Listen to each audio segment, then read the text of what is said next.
Satu lagi hamba Allah akan datang. Kau tunggu. Dia adalah keturunan iblis. Dia akan sesatkan umat Rasulullah dan berpaling dari Al-Quran. Siapa yang akan datang dari keturunanmu, wahai jin iblis Anabullah? Dajjal! Subhanallah walhamdulillah wa la ilaha illallah wallahu akbar.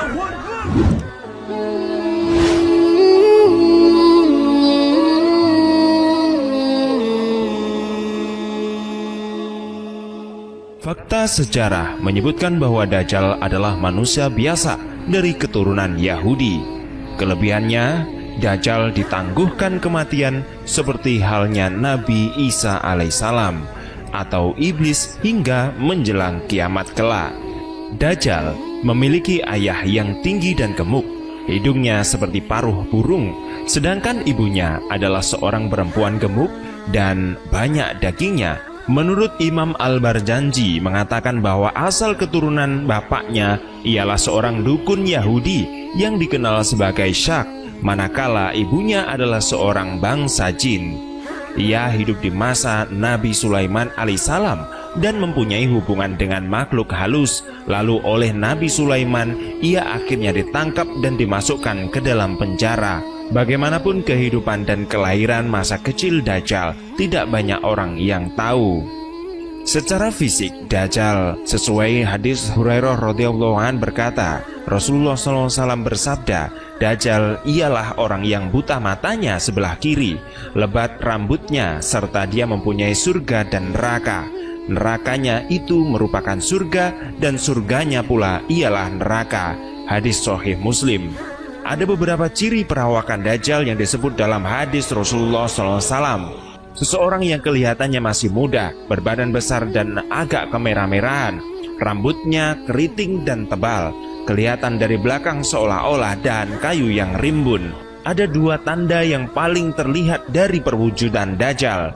Yang pertama, buta mata kirinya dan kelihatan seperti buah kismis yang kecut, manakala mata kanannya tertonjol keluar.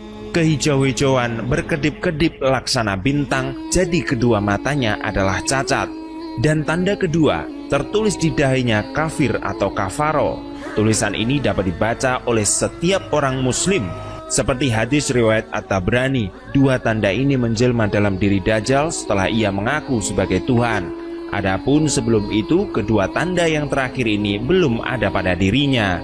Di mana Dajjal berada? Menurut riwayat yang sahih dan disebut dalam Alkitab Sahih Muslim bahwa Dajjal itu sudah wujud sejak beberapa lama. Ia dirantai di sebuah pulau dan ditunggu oleh seekor binatang yang bernama Al-Jasasah. Disebut dalam hadis terjelaskan bahwa Dajjal itu telah ada dan ia menunggu masa yang diizinkan oleh Allah SWT untuk keluar menjelajah permukaan bumi ini, dan tempat transitnya adalah sebelah timur bukan di barat. Wadam, hamba Allah, musuh iblis. Ibrahim, lauridul khuruj. Ukhruj ya adu wallahi wa ya mal'una min jismi hazihi al-mar'ah. Aku takkan keluar daripada perempuan. Bismillah. Kalau aku keluar tu aku tak baca. Falamma alqaw qala Musa sihru inna Allah sayubtilah.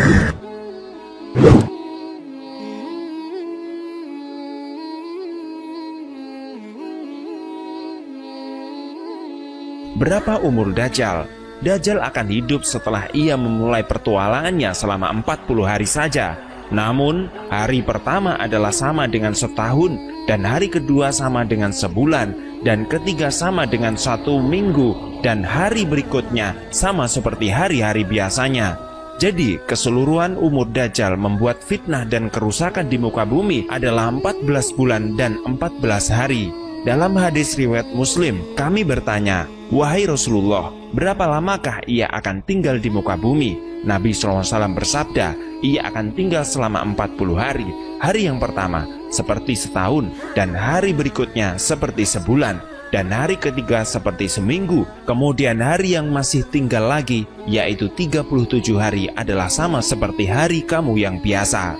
Lalu kami bertanya, wahai Rasulullah, di hari yang panjang seperti setahun itu, apakah cukup bagi kami hanya sembahyang sehari saja?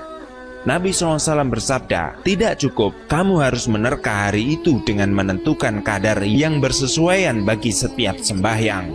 Maksud sabda Rasulullah SAW supaya kita mengira jam yang berlalu pada hari itu bukan mengikut perjalanan matahari seperti biasanya. Misalnya, sudah berlalu 7 jam selepas sembahyang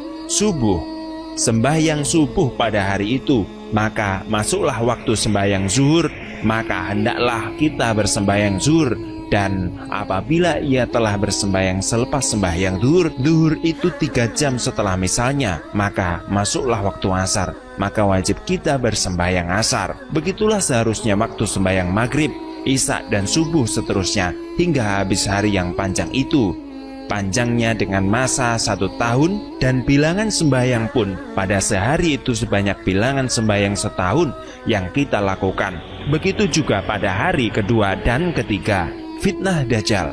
Dajjal juga diberi peluang oleh Allah SWT untuk menguji kita. Oleh karena itu, Allah memberikan kepadanya beberapa kemampuan yang luar biasa. Di antara kemampuan Dajjal, mampu memerintah benda mati. Benda-benda mati akan mematuhinya. Sebelum kedatangan Dajjal, dunia Islam akan diuji oleh Allah SWT dengan kemarau panjang selama 3 tahun berturut-turut.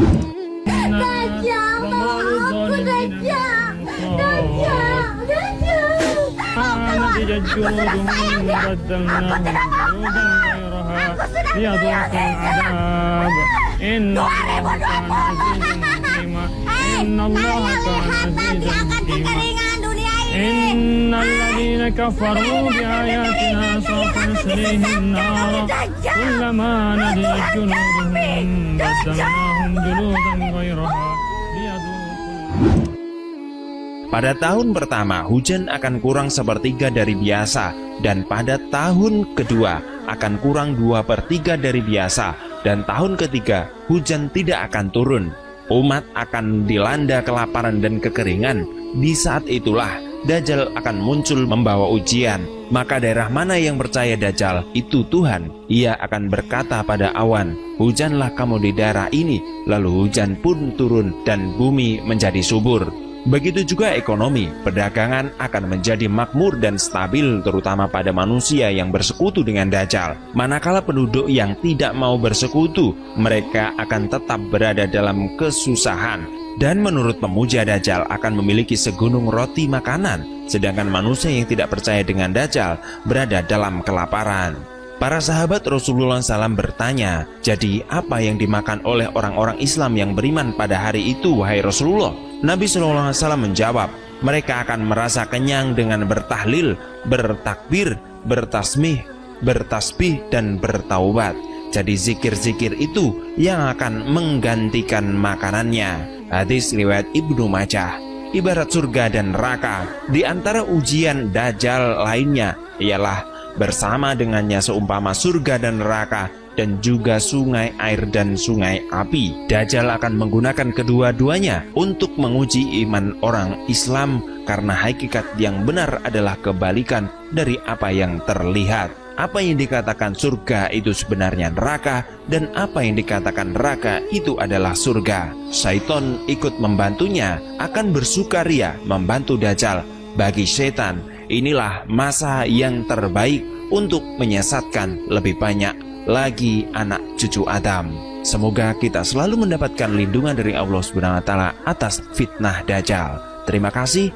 Assalamualaikum warahmatullahi wabarakatuh.